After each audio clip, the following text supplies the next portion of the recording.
So I am here at Tom's house. Tom just got this horse back from about 2.5 months of training with a fella named Stokes out of Tennessee. And this horse is an exact example of what really, really makes me angry in the horse world these days with trainers. So I'm going to give you a little head to toe on this horse, and I'm going to tell you exactly what has set me off about this horse's condition coming back from 45 days of training.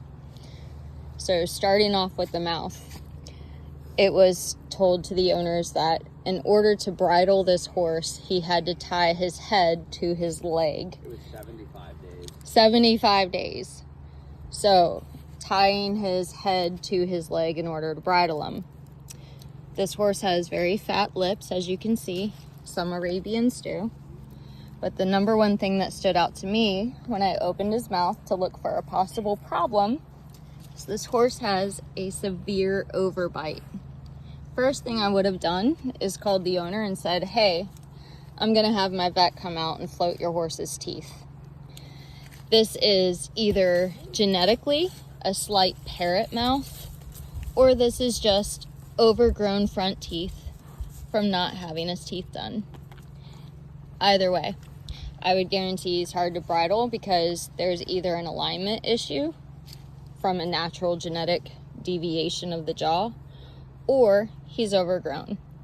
We can go right up here to the molar plane and we can see, yes, he is in fact overgrown. It's that easy, it's visible.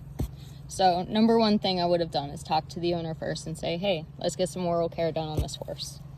Boom, right there. Solve a lot of problems. Don't have to tie his head to his leg. Just understand the horse and his outward needs. He's screaming for help. He's showing the white and the sclera of his eye. He is permanently triangled in his eye.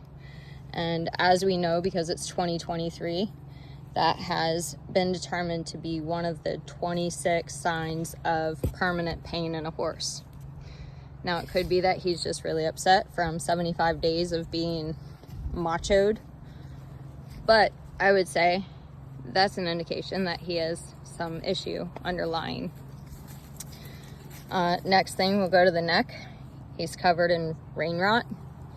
He has no top line to his neck. He's very dropped at his shoulder. And his underline is overly developed. This is not a horse that has been worked properly for 75 days. This is a horse that, if anything, has been terrified for 75 days. He's not been taught how to properly carry himself at all. If you are properly working a horse for 75 days, you would no longer have an underdeveloped neck and that condition. We come down here, and 75 days is more than enough time with a horse on your property to have proper farrier care done. As we can see, all 4 feet are flaring. All 4 feet are in bad shape all the way around. At the bare minimum of your daily grooming, this horse has not had proper hoof care while at this facility. We can move to the back. Every single rib is showing. Tell me what diet you had this horse on while he was at your facility. Obviously, it was not a very good one. Being from the south, our pastures are normally full of a low-grade quality coastal hay. The north tends to have a much better selection of hay, and it's cheaper. So why was this horse not on a decent quality hay? We move a little further into this horse, and he is covered in rain rot. It's so bumpy, and look at how much rain rot comes up.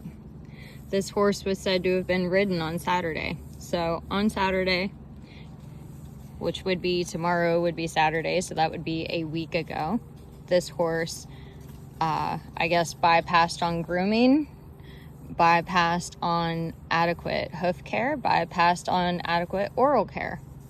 And look at this. This is a horse that was in training.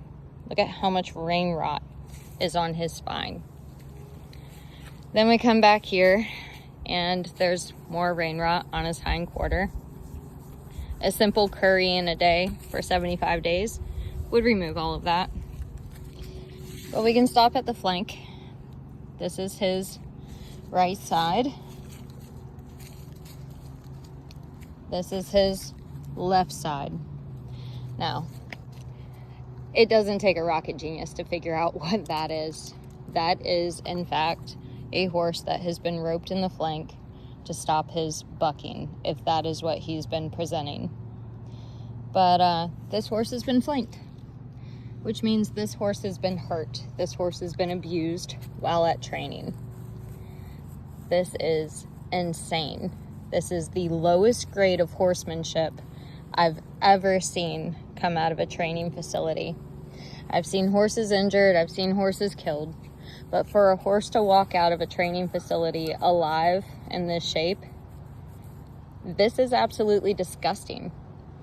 Tom has spent over $4,000 between 75 days in Scott Stokes training and transportation from Georgia to Tennessee. And this is what he got. A skinny horse with overgrown feet, no muscle, rain rot, scars, and obviously a very, very nervous disposition. This is disgusting. This is absolutely disgusting and uncalled for. This is insane. It's 2023, guys. If we want to stay horse trainers and we want to keep people invested in the industry, we have got to do better. This is deplorable. Absolutely deplorable to do to somebody's family member. Ran over. This is just disgusting. Shame on you, Scott Stokes. Shame on you.